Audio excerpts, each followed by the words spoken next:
Welcome to Natural Habitat Adventures Daily Dose of Nature. Today's topic: Plan, Print, Present. Tips for a successful photography exhibit. Presented by NatHab Expedition Leader Charlie Reinertsen. I'm your host, Rob Mess. Thank you so much for being here with us today. Take it away, Charlie. Thanks for that introduction, Rob, and thanks everyone for joining today. I've done a number of photography conversations for Daily Dose of Nature in the past, and today I wanted to talk about another aspect of photography that I haven't covered before, which is if you're ever interested in exhibiting your work, or if you simply want to print something to display in your house, this talk should be helpful for you. I'm gearing up for an exhibit that is actually kind of in a soft opening this week and then is going to launch at the end of next week. And so I wanted to talk about my process and different ideas that you can consider if you're going to think about starting to display some of your photography. So today's chat, we'll just take a look at my career path that has led me to where I am today, a quick overview of the Northern Peatlands exhibit that I just talked about that is going to be coming live here very soon. And then we'll talk about my process for getting ready for a photography exhibition, kind of from the conceptualization phase all the way through completion, and maybe some ideas for what to do next once the exhibit is complete. At the end, we'll wrap up with a Q&A session. So if you have questions along the way, make sure you're throwing those in the chat box so that we can get to those at the end of the talk.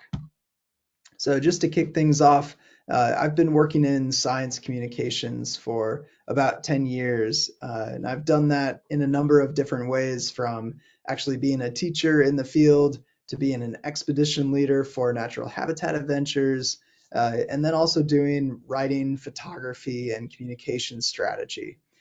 Most recently, one of my big projects was working on the climate solutions exhibit at the Wild Center, which is that picture on the bottom right. Just telling all of these amazing climate solutions stories with people who are these heroes of the climate solutions movement in Adirondack Park and beyond. And my work has brought me to some incredible corners of the world. With natural habitat adventures, I guide on the monarch butterfly trip to Michoacan, Mexico. I also guide in Grand Teton and Yellowstone national parks. And every one of those trips is just such an amazing opportunity to connect people with our natural resources and to learn about this incredible world that we find ourselves in. And a lot of people who go on these trips are really phenomenal photographers, and some of the trips are actually photography specific. And so a lot of folks on the trip and also attending these webinars may have an interest in starting to think about exhibiting their own work. They might have all these photos on their computer that maybe they've done some photo books or printed out a few photos to be able to exhibit in their own home.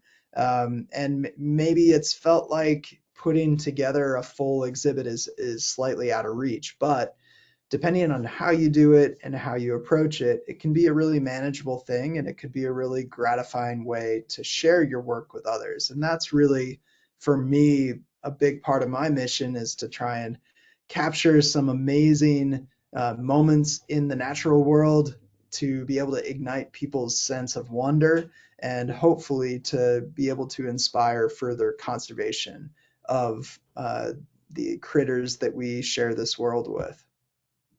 So let's just dive in. The first thing I wanted to chat about is just essentially the menu items that are available to be able to think about planning an exhibit. Now, these include image selection, gallery space, budget, medium selection, your concept.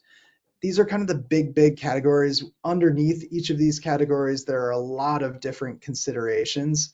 But rather than thinking of them as step by step, I like to think of them as a menu, because you might start with budget, set a number, and then start to look at the gallery space, start to pick out how you're going to print your images.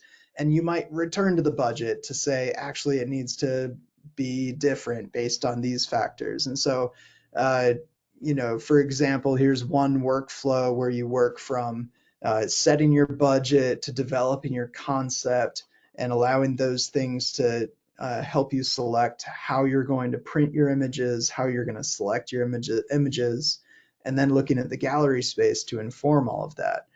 Your workflow might be driven more from the concept. Maybe you've applied for a grant and been able to get a really nice budget to be able to support your full concept. And so then maybe you're moving through a different workflow. And then there's the iterative workflow, which is the more realistic approach, where you move through these steps and then you return to another step earlier in the process. Often it's the budget consideration of, okay, I'm not quite meeting the goals of what I was hoping for the outcomes of this exhibit. How can I increase the budget or adjust that to be able to work through this? So this is more what it ends up looking like. Today, I'll kind of walk you through an example of an exhibit that I'm currently working on to be able to show you how I'm moving through these steps and what considerations I'm taking into account. So for my example today, I'll start with talking about the concept.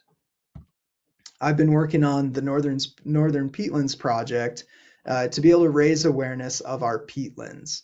Peatlands are a wetland ecosystem, and they are places where this floating mat of vegetation that we're looking at right now in this video is suspended on top of this huge, vast, slowly decomposing, submerged layer of plant material, and that's what we call peat.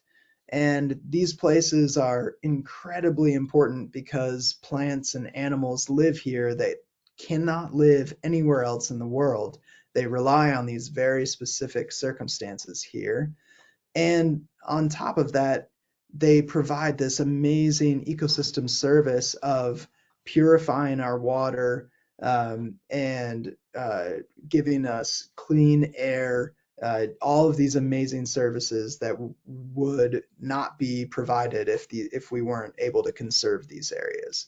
So these videos are one aspect of how I'm trying to capture people's attention and show them this amazing landscape. And the big reason why I'm trying to raise awareness of this ecosystem in particular is because it's a huge carbon sink. And so right now we're looking for climate solutions. We're looking for ways to store more carbon and remove carbon from the atmosphere. And peatlands are going to be a primary solution in making sure that we can sequester as much carbon as possible. So this project is both video components as well as photography. And in addition to the photography, I also do writing to be able to talk about what you're looking at. For example, right now we're looking at this really big peatland that's about a couple miles across with a couple spring ponds in the middle of it, and then forest land all the way surrounding it. And this picture in particular is taken about 30-45 minutes from my house in Adirondack Park. And these places are just, they feel like I'm almost collaborating with the landscape to be able to get different compositions. I really love this angle of looking straight down on the landscape from a drone, because it feels like I'm simply creating a composition with all of this color palette that already exists. And part of this project is trying to show these places season after season, and to highlight some of these incredible plants and animals that call them home. Here is a pitcher plant.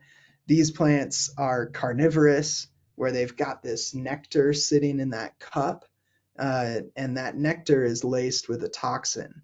And so flies are attracted to the nectar, they start to drink it, that toxin starts to slow them down. They try to climb out, but there are all these downward facing hairs on the surface of the leaf that you can see in this image. that prevent them from coming back out.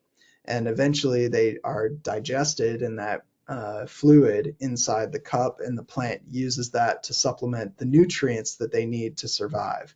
Because peatlands, while they do purify the water, while they do provide a home for a lot of plants and animals that can't live anywhere else, they're incredibly nutrient poor because all of the water is typically coming from the atmosphere, from precipitation.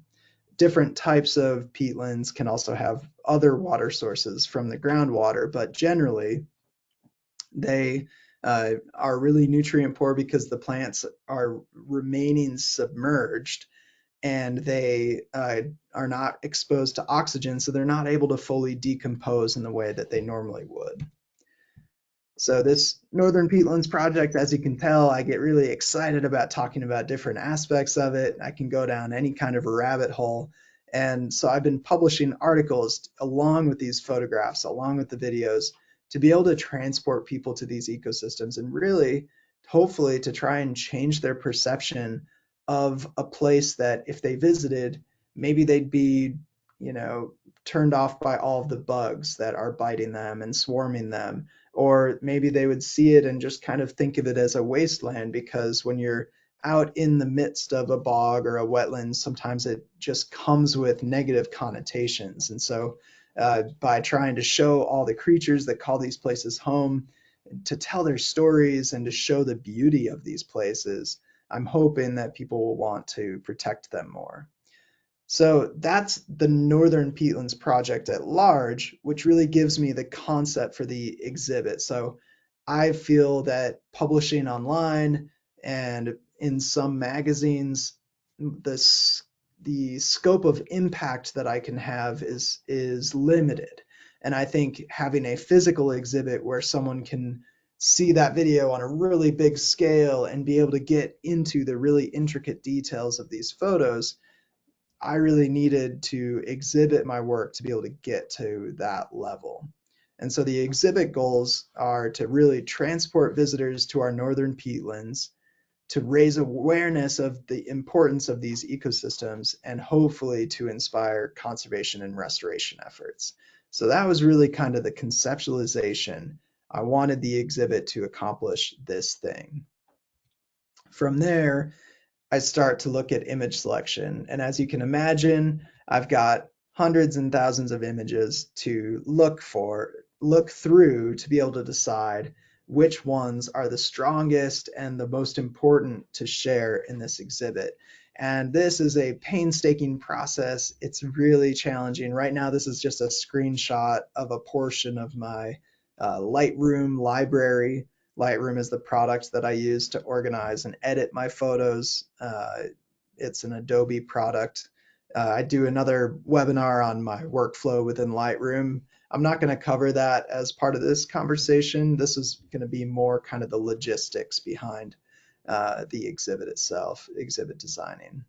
So as I'm combing through my library, I'm looking for the best images, the ones that really convey the beauty of these ecosystems.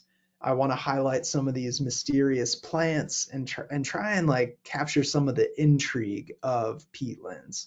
I want some visual variety, both from a color palette as well as subject matter. So I want to make sure that if I'm selecting 20 images to display, that some of them are really good close-ups that make really tiny things big. And then I also want to take huge landscapes and compress them. And I want to, change your point of view as you move through this exhibit. So those are some of the factors that I'm thinking about as I'm selecting images.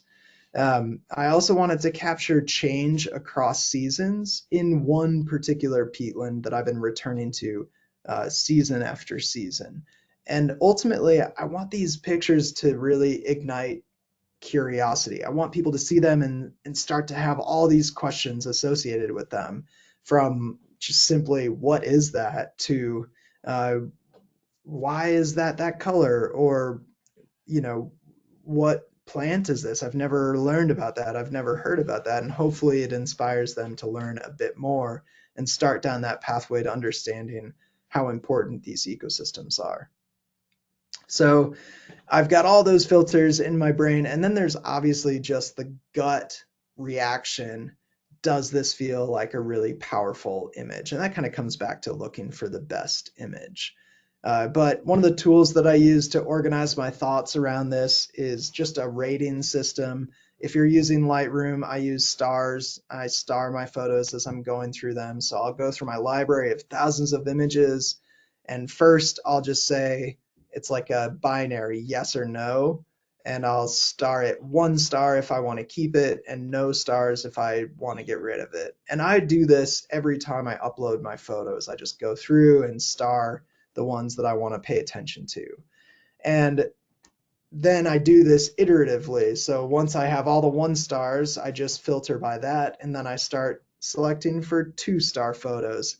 And so this helps to kind of clear your plate and get rid of the ones that you're no longer considering, and then hone in on the ones that you really love. So this is what it looked like when I went down to the 5 star level and culled all the other images. I got to this place. So about, 90 images. And then eventually I'd created another album of those photos and then trimmed it down even further. So once I had about 30 images, that's when I need to get away from the screen because I've spent way too much time looking at a computer screen. And I print really, really small pictures just with a household printer. The color production's terrible, but it just feels different and it allows you to think differently. It allows you to think in physical space. And when I did this, I printed a contact sheet, just all the photos in columns of 5 columns, all 30 of them. And as I was cutting them up, I started to see, gosh, these are starting to feel like a mini series. And I started to think in threes. And so this was really important to this particular exhibit. One of the ways that I helped select which images would come into the final show is that I wanted little series of 3 images and put together a certain number of them based on my budget and based on the size of the space where I'd be exhibiting.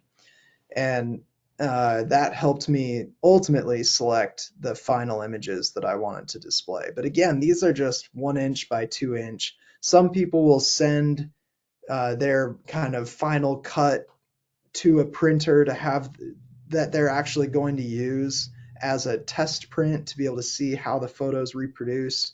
I've used this printer so many times that I know the settings that I need to use on my export settings to be able to really produce a really great print. So I was able to skip that step here. But this is a quick look at my final selections. Another aspect that goes into this is sharing your work at every opportunity you get and getting feedback on which images are really grabbing people, which images are really getting them excited. So when I started this process, I already knew that these 3 images were going to be a part of the exhibit no matter what. Uh, they just happened to really capture the colors and the mystery of this place and draw people's attention to them. And I've just had some really good responses on these 3 images. The next series, I really wanted to capture just a single place and show the transition of seasons. So this is looking straight down. In the center of the image is a trail moving through the forest land, and on the right-hand side of the image is the sphagnum moss that covers the peatland. And the top left image is taken in the summer in June. The middle image is taken in early October or mid-October. The tamarack trees are starting to turn yellow. The moss is getting a deeper red, and there's some water that's really high that's changing kind of how the landscape appears. And then the bottom right one is after the first snow, the tamarack needles have fallen, and the sphagnum moss is going in even deeper red. And I just wanted to get people thinking about these ecosystems as they're moving through the seasons, what changes are happening. And kind of the other one that I wanted to highlight is that these places are so colorful and beautiful year round, no matter what season. The next series that I went to, I wanted to play with scale and I wanted to play with kind of this vertical composition. So on the bookends, we have plants that are growing out of the sphagnum moss. And in the center is an image that I took from a high wing plane looking at that same spring pond that's in the center of this big peatland. And I just loved just visually how these three images work together. There's kind of a line between your focal point of each image, and to me, the colors really kind of play off of each other in that stark contrast of the snow covering the peatland in the middle image. So that to me felt like it was a really important series to include. This next one is all taken on the same day, trying to get different angles. And I really felt like these three, the colors were a little bit more muted. It was more of a quiet composition compared to some of the other photos in my library. And I was really drawn to these just because the cloud cover and the way that the clouds reflect in the water, to me, it just was a really beautiful image. I don't think this was necessarily the most obvious choice as I was going through my photo library. But I'm really excited that I chose these ones just because I think it places you there in a different way because it's all taken. These photos were probably taken within an hour span. Um, and so it just gives you a little bit of a different perspective on that area. And then it was really important to get photos that were really grounded, that were taken from the ground at that angle that your eye would see if you were standing there. And again, just the clouds reflected in the water were so beautiful. And then getting that really straight down close up look at some pitcher plants and some of the bog plants. And a really important step, once I had selected these images and uh, I was prepping them to print, it was really important to think about color balance, how all of these images are edited, and to make sure that they all felt like they fit together as a cohesive body of work. And so I would lay them all out together. In particular, this series, looking at the clouds and the lake, making sure that there isn't differing levels of purple or green in those images so that if they're right next to each other, your eye doesn't get caught up in this contrast of color balance. So just some fine tuning in Lightroom and Photoshop before you go to the final printing of these images. So next, I started to take into account the gallery considerations. So I was invited to do this exhibit at The View, which is in Old Forge, New York. Really beautiful art gallery. And this is the exhibit that was in the space when I first visited to be able to see the actual room and start to plan how I was going to use it. And as you can see, this space is huge lofted ceilings, large rectangular room, and you enter from the corner, and there's one big wall that has a big visual impact as you walk in. Uh, there's really great lighting, track lighting, so that was not going to be an issue. And then there is some natural light as well. So you can see here, this image on the top right is walking into the space. There's a doorway there. And then on the bottom, you can see that same doorway you're looking from inside the space out. So I was thinking about this space. I had the floor plan, and then I was starting to think about what size of images I was going to print and what medium. This gallery space is really flexible in terms of the staff there are really helpful with. I really could have done any number of mounting systems. There wasn't kind of a limitation. Some galleries will kind of dictate that it all needs to be wire hung and done a certain way, but it was all very flexible, which was great. So then I started thinking about the selection of medium, so how I was going to actually print these pieces. And some of the things that I was taking into consideration are how big they were going to be. If the budget wasn't a consideration, I would be printing these absolutely massive scale. All of these images have really high quality, so they would be able to blow up to as big as 60 by 40 without a problem. And that room would support images of that scale. But at the same time, I needed to take budget into consideration and think about, okay, what's a size that would communicate my concept and immerse people in the landscape, but not break the budget. Another consideration for medium was the texture of both the paper and the texture of the content that I'm capturing. Some images really lend themselves to canvas or to paper or to metal prints. And so I was thinking about that as I was selecting what I ultimately wanted to print on. And then another consideration that's pretty big is durability and what the plan is for these photos once the exhibit is done. This particular exhibit happens to be one where the pieces are on for sale by the gallery itself, and they'll go to their future owners upon the completion of the gallery. And then anything that doesn't sell, I'll have I'll get back, and then I'll create a plan for what to do with that. So all of these factors kind of weigh differently in trying to figure out how to approach this. And one advantage that I had is that I was invited to participate in a collaborative exhibit called Listening to Water up at St. Lawrence University. And for this exhibit, it was the first time that I had printed this work.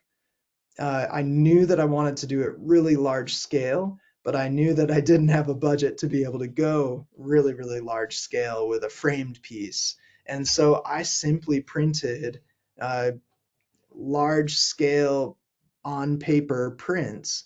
This print here is about 55 inches at its longest edge, and then used magnets to be able to mount that to the wall. These are at the same scale as well, and you can actually see the individual metal magnets that are helping to hang it. I loved this because it was really tactile. You could see the texture of the paper. I printed on a hand muled paper, a photo rag paper that I really like. And I felt like the color production was really good. These images are a little bit blue, just the way that they were taken, but the for me, this was a successful exhibit, but the only problem was that while it was fairly inexpensive to print because I didn't have mats, frames, or glass to put these into, these prints themselves got a little bit damaged in the process. You know, those magnets mounting these onto the walls scratched the prints a little bit. So in the end, these ended up being great for the exhibit, but it wasn't great for having something to sell at the end or to put up in my own house. And so that was a little bit of a disappointment. So the next test that I did, I entered a juried art show and printed this print on essentially it's essentially a plywood that your photo is mounted to, and then a lacquer is applied over the top. And so there's a little bit of a depth to it, and the frame itself, it can be painted any color. So I really loved this application, but again, I was a little bit concerned about the print itself just being exposed and potential damage happening to it. So another tool that's available now that's pretty amazing is digital rendering. So I wanted to explore what would it look like if I were to print on canvas and then create a really thin frame around that canvas print. And so there are different phone apps that you can use where you can put your picture in a frame on a wall in a fake room. And so that's what this is here. And I was able to explore that. I never ended up doing a test print of these prints on canvas. I would like to in the future, but that's not ultimately how I decided to move forward. The other one I considered was doing a metal print, and so I did a mock-up of that. This is another, mock-up fake room where I was able to put the artwork in and kind of conceptualize what a metal frame would look like, printing direct to metal. And there are some things I like about this. on certain photos I love the idea of not having a frame it just fills the entire piece. But there's something about metal, it feels kind of harsh, and I wanted my pieces to feel a little bit more organic on paper. And so ultimately, I decided to print uh, kind of on a very classic gallery display medium, which was on archival paper uh, with a 3-inch consistent mat all the way around the image, and then a fairly thin, about a 3/4 inch maple frame natural stain on the outside. And I chose this for a couple reasons. One was thinking about the room. I liked how the frames would kind of blend with the wood in the room itself. The other one is that these pieces are being displayed to sell ultimately. And so I wanted to have a pretty versatile piece of artwork that if someone only selected one of these to take home, that they would be able to integrate it into their home fairly seamlessly, that it's not going to be jarring against their other pieces in their house.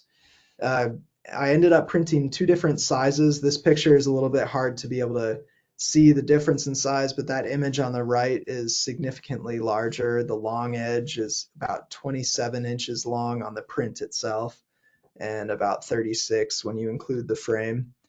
And on the left, those images are a bit smaller. Uh, and part of the reason why I went with this print method is that it will, I wanted to think about the decommissioning of the show. If certain pieces don't sell and I want to reuse the frames, this frame package is really easily it's easy to change out. So just by pulling off the screws, I can actually pull out the mat board and the photo itself, switch it out for another photo that I print fairly inexpensively, and then put the whole thing back together, and I'm ready to exhibit another piece. The other advantage of this was some of the pieces I'd never printed before, and yet my timeline was pretty compact. I was invited to do this last fall, and then I was printing it and getting it ready to exhibit so that it could be ready this summer, which is a pretty tight timeline for an exhibit. And so I did it this way so that when I framed it and got it ready, I could take a look at it and then decide whether I needed to switch anything out, if maybe I made a mistake and needed to change which photos I was actually putting in the exhibit. So the next phase in this process was creating some titles, captions, and pricing. And the way that I approach that is creating a spreadsheet where I drop a little thumbnail of the image itself, and then a title and a caption. For me, titles, I feel conflicted about it. Sometimes I want a really specific title, and sometimes I prefer it untitled or fairly generic. For this show, part of it is attaching it to a larger body of work through this Northern Peatlands project that I'm working on. And so I simply named them numerical based on so I have thousands of photos in my library, and I just numbered them based on the sequence of when I took them. Um, so a study of Northern Peatlands, number 44. That was the 44th picture that I've taken since starting this project. And then I felt like it was really important to include a caption with the nameplate. So I provided some explanation because I want people to be able to see the work, have questions, and maybe get a little explanation that helps them answer some of those questions or even generate more questions, get even more curious. So you can see here the size of these pieces. 36 by 23 is the largest size, and then the other size is 26 by 17. And I ultimately ended up printing 15 pieces to include. Pricing is really challenging. Everybody does this differently. And then you have to account for the commission that where you're exhibiting is going to take. And I would just recommend talking to a lot of people, taking a look at similar work that's exhibited in the particular gallery that you're looking at to be able to adjust your prices. For me personally, this exhibit is not, if I sell all my work, I'll effectively break even or a little bit better. It was just really important for me to get my work out there and to make sure that people are learning about this ecosystem and starting to ask questions about it and hopefully start to learn about how we can conserve it. When I went to install, this was just about a week ago. Went down. It was a beautiful day to Old Forge, New York, and this is another big consideration. Um, I really wanted huge impact when you walk into the room with the video projected on the wall. And for all these photos, the lighting is not um, exact. There will be a lot of adjustments made to the lighting so that this video on the wall can come through a little bit more crisply. But my first step was to kind of get the video up, see how that felt in the space, adjust the projector to the right location. And then after that, it was spreading the artwork out in the room to see how it felt in different areas. And I was keeping the series of 3 together and then changing which location they were in based on uh, color balance and just the story that was being told as you move through the space. And this part probably only took me a couple hours, and I was working with staff at the View to be able to, see what their input was on where it should go, which was super helpful. And it's the fun part, right? You've done all the work leading up to this part, and so you finally get to start to feel like, oh, this is what it's going to look like when it all comes together.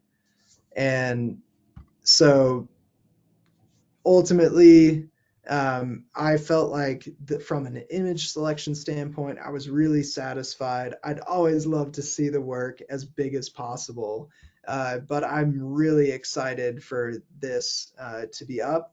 And as you can see here, like the name cards aren't up yet, the video screen isn't fully calibrated, but this exhibit is going to be on display. It's already a soft opening with our first gallery night on June 7th from 5 to 7 p.m.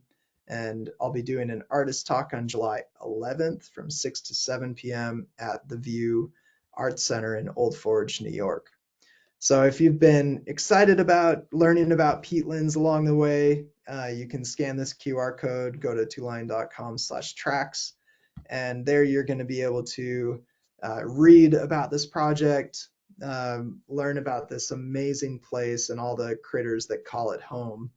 And you can feel free to get in touch with me if you have any questions.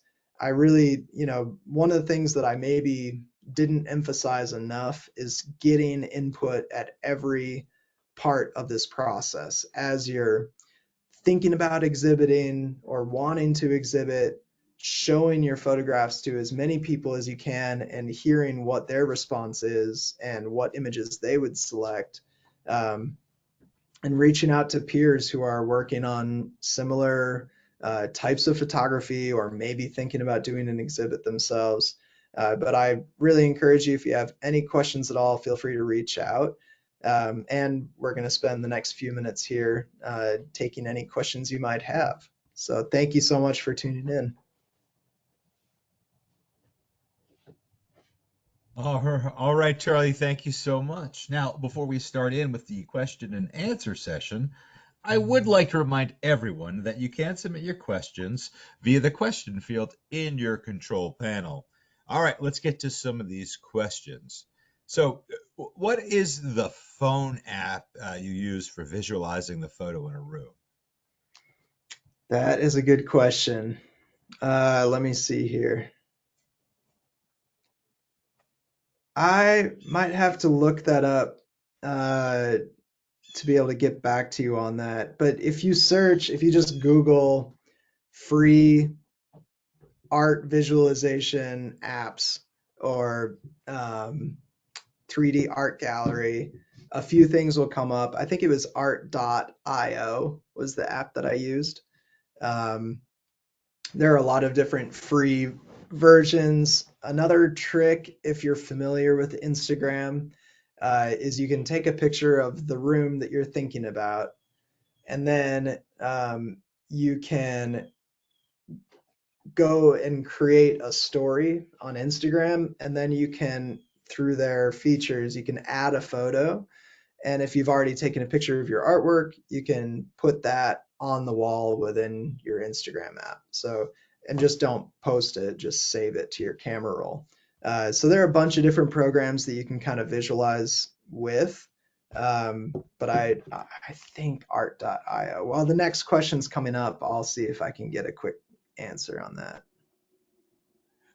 Great. All right. Thank you, Charlie. So, uh, where do you print the final images? Yeah, so I've had success with a number of different vendors, and um, a lot of photographers that I've talked to who are doing this all the time use different vendors than me. So I think everybody kind of has their go-to place. The one that I've found that's budget friendly, that always does a great job, and the color production is really good and gives you options for what papers you want to print on is American Frame. They are very fast, they're very responsive, and you can chat with them about what you're hoping to do and what recommendations they have. But I've also used Printique. I've heard a lot about Nevada being a great, not Nevada Art, I believe. I'd have to check up on that, but American Frame has been the one that I've gone to because it's so budget friendly, and I've used them before, and I know how to set my files up to be able to get great results. So I'd recommend them. Great. Thank you. What is the best Lightroom file size to use to print? That's really dependent on the printer themselves. So they'll often have recommendations, and for me, I'm always trying to send the biggest file possible that they will accept. Um, and often that's a TIFF file. Uh, and if you get in touch with the support crew at any of the major printers, they'll be able to talk you through what file to use. Sometimes if you're printing a small scale, the biggest file isn't the best option. So then you just want to cater to what you're printing. So it's a great question. What about at home? What type of printer do you use at home? Do you recommend printing at home? I've never had a great at-home printer. I literally have a very cheap office printer that I'm printing documents on. When I was talking about printing out just a contact sheet, I really just used Office Inkjet kind of printer. Uh, I I've never gotten into like a really nice Epson or at home professional printing printer because my career hasn't really made that the focus. And I think it's hard to make that economical. It ends up being pretty expensive to maintain all the inks and the paper and make sure it's functioning properly. And then if you're like, for when I really go to print, I often want to do a pretty big scale. So then you need a pretty big printer, and at that point it's just not worth it. But it's great to reach out to universities, are a great resource. Often universities have printers, and some of them, depending on the university, will allow people to pay them to print their work there. That's really nice because in an ideal world, you can be there as it's printed so that you can say stop if it's not coming out properly, because the printer has a lot of settings that can change how a file is presented. And then you're only paying for how much has been printed so far. And just being there to proof little portions of the image at scale, you can really fine tune in a way that you can't if you're just sending your files like I am to a printer that I don't have access to until the finished print comes to me. But they do offer print proofing services. You just have to build that into your timeline to be able to account for that. Have you ever used video in your displays? Do you ever use like a TV screen or a monitor? Yeah, so when I designed the climate solutions exhibit at the Wild Center, there was a lot of different um, video displays from kind of iPad style screens all the way up to big projector screens. This exhibit itself is the projection is just going straight on a white wall, which in some ways isn't ideal because there's natural light and then there's a lot of light in the room that kind of washes it out. But it still felt important to me to include that for the impact and for people to be able to see the video and experience the place that way and then see how the pictures relate to the film because a lot of the same compositions or subjects are in the film as well. So, for those of us who may not be professional, but we still want to get our picture shown, can you give us any tips on how we can go ahead and find a place that may be interested in showing us? Absolutely. This is the biggest recommendation I can make is networking. So anytime you're out locally at a coffee shop or at a library, pay attention to where you're seeing artwork, and then ask folks, the barista or folks working there, hey, who's responsible for setting up the galleries? And often the way that I recommend getting into it, often those places at some point in the year will do a collective gallery. So it'll be artwork from 20 artists, and it's just one piece per artist to be able to put your work up. And that can be a really gratifying way to go through the process, print something, put it up, see how it feels. The budget is low. You start to see what works well. And then you can step up to say, hey, I'd love to actually exhibit my work there. Um, and usually the biggest barrier there is cost that you can afford printing the show to be able to do it. And then timing. Often it's a yes from that venue once they see your work.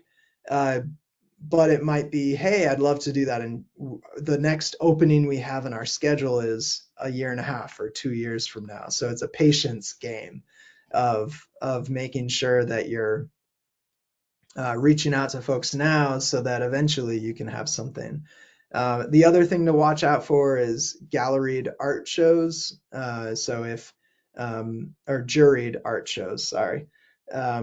You can just search online juried art shows and then your city or your state, and then a list should come up, and then you can simply submit a digital file of your artwork, see if it gets accepted, and then you would end up printing that and having it in the exhibit itself. And that was one way that I helped test this artwork.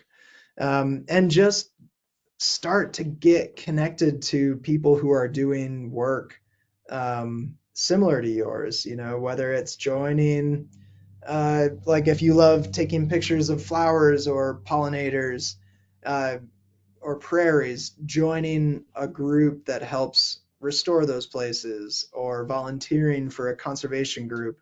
Um, those are a lot of different types of people to reach out to say, hey, this is what I'm working on. I'd love to display my photos. Would you ever be interested in displaying them at your office or in the shop downtown? So it's a lot of talking to people and putting yourself out there, and then also just searching online to see what's available. Great. Thanks for that advice, Charlie. Unfortunately, that will be the last question that we do have for today, so I'd like to hand it back to you for some closing comments. Well, thanks everyone for tuning in. I hope this was helpful if you're thinking about putting together a gallery or just want to print something at home. And for that person who reached out about the 3D visualizer, if you send me an email, I'll get that answer to you. I wasn't able to find it quickly.